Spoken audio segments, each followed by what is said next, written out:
உன்னோடது. எந்த? ஐயோ, எப்படிடா இது உங்ககிட்ட வந்தது? வருது.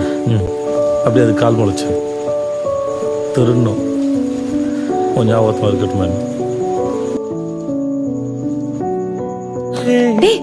ஒன்றும் இல்லை. அப்படியே எப்படிங்கிற? லவ் லெட்டரா? இல்லை. அட பாவி, கவிதையா?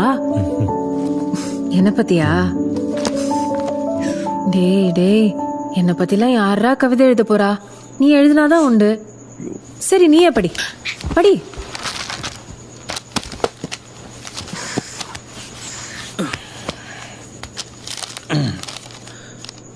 பெண்ணே, நீ என்ன அலைப்பாயும் கடலா? உன் அடுத்த அலைக்கு என் மனம் ஏங்குகிறதே. மீன் கூடைக்கும் பூக்கடைக்கும் விளம்பரம் தேவையா? உன் வருகையை அறிய வகுப்பு பதிவேடு தேவையா? மின்னலை பார்த்தால் கண்கள் போய்விடுமாம்.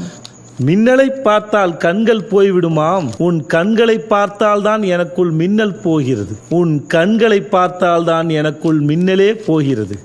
10 மாதம் சுமந்த உன் தாய்க்கு நீ சொந்தமெனில், 10 மாதம் சுமந்த உன் தாய்க்கு நீ சொந்தமெனில், உன்னை இத்தனை காலம் மனதில் சுமக்கும் எனக்கும் நீ சொந்தம்தான்.